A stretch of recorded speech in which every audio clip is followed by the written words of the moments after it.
Hello বন্ধুরা, মন্ডল ইলেকট্রিকে আপনাদের স্বাগতম। তো সিআরটি টিভির ইএসটি থেকে যে 180 ভোল্ট যায়, ঠিক আছে, সেই বিষয়ে ডিটেলস আলোচনা করব। 180 ভোল্ট যে লাইনটা, তো ইউটিউব থেকে ভিডিওটা দেখলে বন্ধুরা চ্যানেলটাকে অবশ্যই সাবস্ক্রাইব করে দেবে। যেসব বন্ধুরা চ্যানেল সাবস্ক্রাইব করে রেখেছে তাদের অসংখ্য ধন্যবাদ। নতুন যারা চ্যানেলে এসেছে, যেসব আমার বন্ধুরা, তারা চ্যানেলটা অবশ্যই সাবস্ক্রাইব করে দেবে এরকম ভালো ভালো ইলেকট্রিক ভিডিও দেখার জন্য।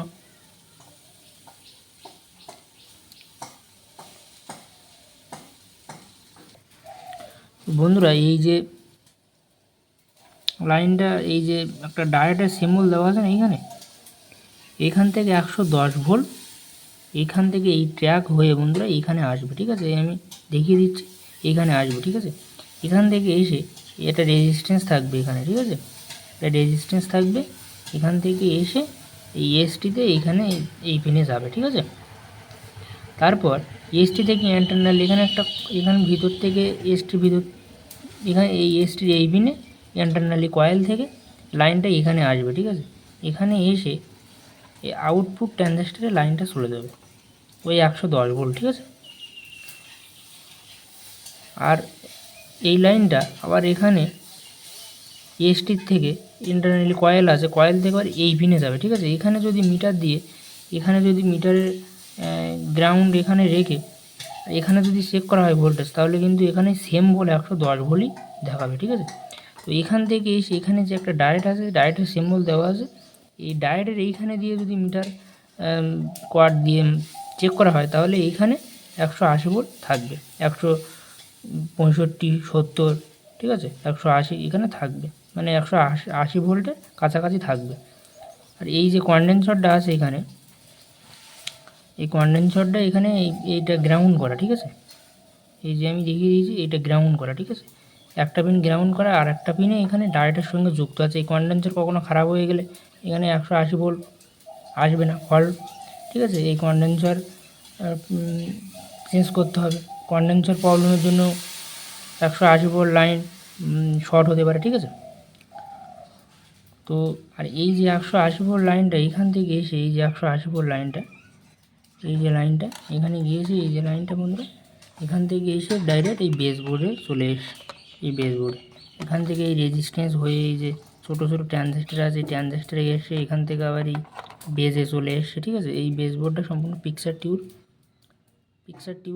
পেছনে এখানে কানেক্ট করা থাকে, ঠিক আছে, ক্যাথোডে থাকে। তো এইখানে এই ভোল্টেজটা এখানে চলে যাচ্ছে বেজে এখান থেকে এসে এই রেজিস্ট্যান্স হয়ে, এই যে এখানে যে রেজিস্ট্যান্সগুলো করা আছে না বন্ধুরা, প্রথমে এই রেজিস্ট্যান্স আসবে, এই ভোল্টটা এসে তারপর এখানে ট্রানজিস্টার চলে যাবে, ঠিক আছে। তো আমি কি বললাম প্রথমে বন্ধুরা, এখান থেকে 110 ভোল্ট এই যে লাইনটা এখান থেকে এসে এইখানে রেজিস্ট্যান্স হয়ে গিয়ে ইএসটিতে যাবে, আর ইএসটি থেকে আউটপুট ট্রানজিস্টারে যাবে, আবার ইএসটি থেকে এইখানে কিন্তু আসবে এই ডায়োডে, এই ডায়োডের এই ধারে কিন্তু 180 ভোল্ট থাকবে, এ পাশে কিন্তু থাকবে না, এইখানে থাকবে। এখানে কন্ডেন্সার করা আছে, আমি উল্টো পিঠ থেকে দেখিয়ে দিচ্ছি সার্কিটে।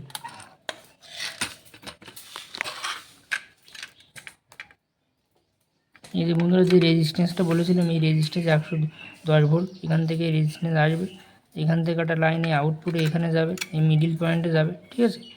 আর 180 ভোল্ট যে কন্ডেন্সার বলেছিলাম, যে ডায়োড থাকবে, এই যে ডায়োড, এখানে একটা ডায়োড আছে বন্ধুরা, এই ডায়োড আর এই যে কন্ডেন্সার, ঠিক আছে। এই কন্ডেন্সারটা অনেক সময় ফল্ট হওয়ার ক্ষেত্রে 180 ভোল্ট লাইন শর্ট হয়ে যেতে পারে, ভোল্ট আসবে না 180 ভোল্ট, ঠিক আছে। তো এই ডায়োড থেকে এখানে যাবে, আর এই যে কোয়াড, এই তার বন্ধুরা এখান থেকে এই লাইনটা এই বেসবোর্ডে চলে যাচ্ছে।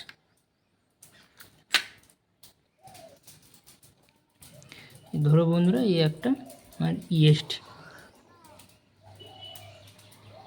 ঠিক আছে বন্ধুরা, এই ধরো একটা ইএসটি, ঠিক আছে। তো এর এই যে পিন আছে, 1, 2, 3, 4, 5, 6, 7, 8, 9, 10 এরকম পিন আছে, ঠিক আছে, এরকম। তো একটা পিনে এই ভোল্টেজ ঢুকছে, ঠিক আছে, রেজিস্ট্যান্স হয়ে এখান থেকে ভোল্টেজ ঢুকছে, ঠিক আছে। আর এখান থেকে ইন্টারনালি এরকম কয়েল হয়ে একটা পিন হয়ে এখানে আউটপুট ট্রানজিস্টারে চলে যাচ্ছে এখানে, ঠিক আছে। এখানে আউটপুট ট্রানজিস্টারে চলে যাচ্ছে ভোল্টেজটা, ঠিক আছে বন্ধুরা। এই ট্রানজিস্টার চলে যাচ্ছে, এখানে একটা রেজিস্ট্যান্স থাকবে, এই রেজিস্ট্যান্স হয়ে 110 ভোল্ট এখানে এই এসটি যাবে। আবার এখান থেকে ইন্টারনালি কয়েল হয়ে এখানে আসবে, ঠিক আছে বন্ধুরা। এরকম এক পিনে আসবে, আসার পরে এখান থেকে এসে এখানে একটা ডায়োড থাকবে বন্ধুরা, এরকম ডায়োড থাকবে, ঠিক আছে। ডায়োডের এই পাশে কন্ডেন্সার থাকবে, একটা পিনে গ্রাউন্ড থাকবে, ঠিক আছে, এরকম গ্রাউন্ড থাকবে, নেগেটিভ থাকবে গ্রাউন্ড। আর এটা কন্ডেন্সারের একটা পিনে এই ডায়োড থেকে কন্ডেন্সার আসবে, ঠিক আছে। এখানে 180 ভোল্ট এইখানে থাকবে, এইখানে, ঠিক আছে। এখানে যখন আমি চেক করব মিটার দিয়ে, এখানে কিন্তু এই সেম 110 ভোল্ট, এখানে কিন্তু সেম 110 ভোল্ট এখানে থাকবে, এখানে যে সেম যে 110 ভোল্ট এখানেও থাকবে, ঠিক আছে। তো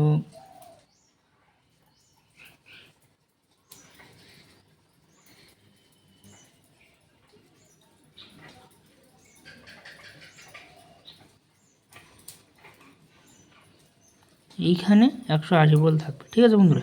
এই কন্ডেন্সারের এই কন্ডেন্সার অনেক সময় খারাপ হতে পারে, এই কন্ডেন্সারটা, ঠিক আছে, শর্ট হয়ে যেতে পারে। এরকম শর্ট হয়ে গেলে তখন ভোল্টেজটা ড্রপ হয়ে যাবে।